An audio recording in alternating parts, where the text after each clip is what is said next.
Hey everybody, this is Zach Nasser with the Holistic Homemaker, and as promised, I'm here to teach you about fermentables. I said I was going to make a mango and Thai chili one, but I changed my mind on that. This one is Hawaiian papaya with the seeds. I did skin it and put the seeds in there, and I had some purple Thai basil and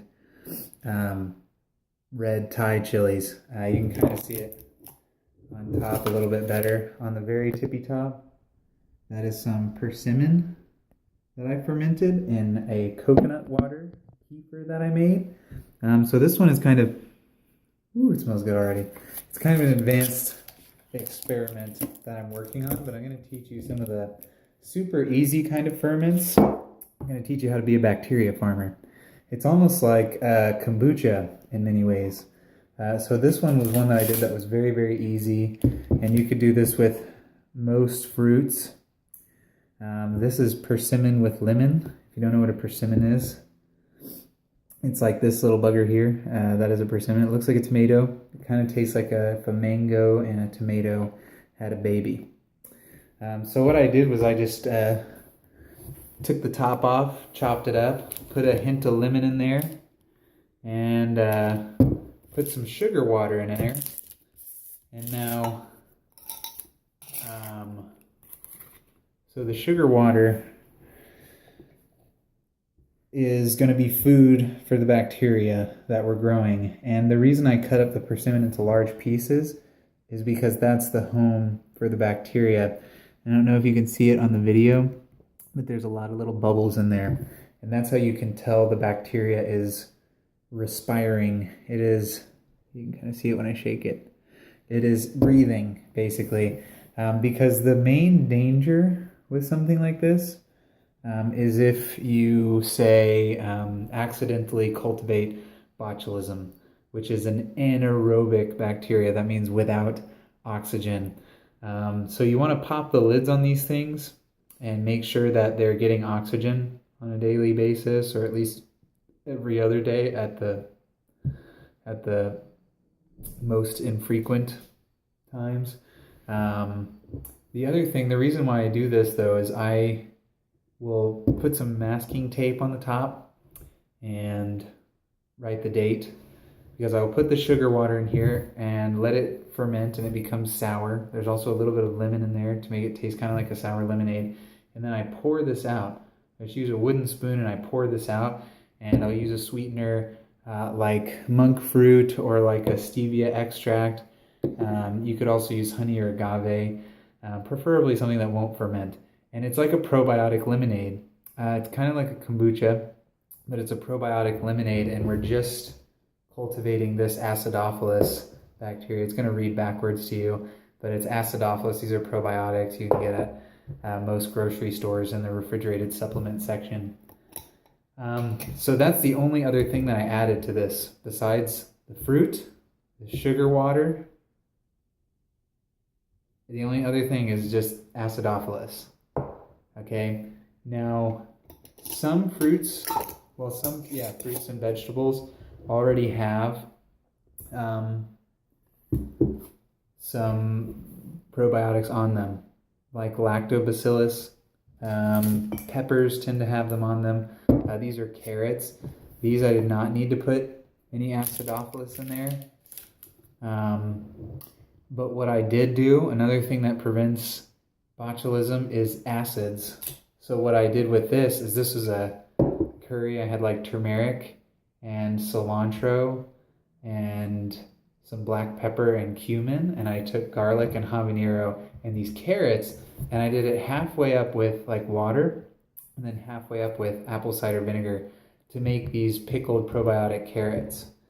I did put some acidophilus in there, but the acidophilus was outcompeted by the other stuff. You can also do the same thing with pickles. Half sugar water, half apple cider vinegar. You know, I get the raw organic kind with the mother in it, because there's also bacteria.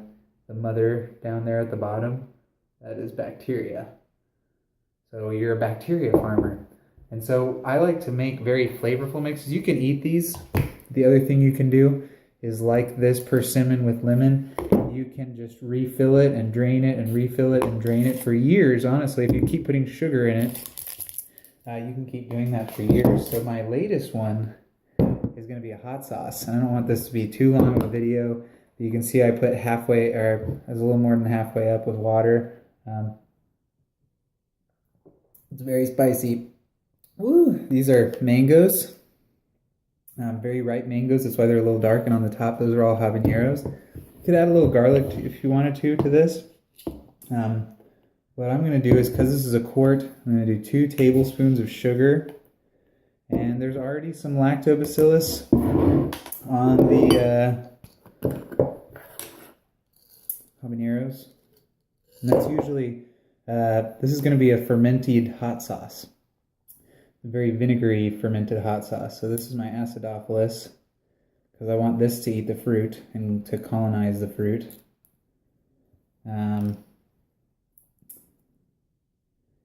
And then, oops, I dropped the capsule in there. And then to prevent any kind of botulism from forming in there, not only am I going to check it every day, but I'm going to fill it the rest of the way up with apple cider vinegar. And I like to kind of shake it around just to get it all going. You can put spices and stuff in there. It's just, there are some spices that are very antimicrobial.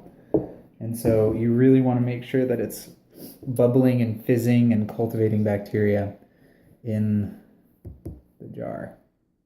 That's really the most important thing. You want to make sure it's fizzing and bubbling like I showed you with the persimmon and lemon. If not, it could mean that anaerobic bacteria are forming in there.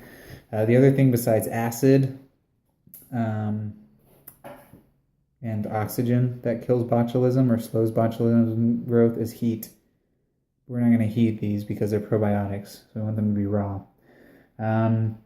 It's a very similar thing to what you would do with sauerkraut, except with sauerkraut you're just going to mash it up and make a brine out of its own juice and stuff it in a jar like this and pop the top every day to make sure that it's getting oxygen. And that's about it. If you want to learn more about fermentation, there's a great book by Zandor Elix Katz. I think it's K-A-T-Z. But the book is called Wild Fermentation. It might be easier to remember than his name, which is weird. Zandor, S-Z-A-N-D-O-R, Zandor. But check out Wild Fermentation if you want to learn about all different kinds of fermentation.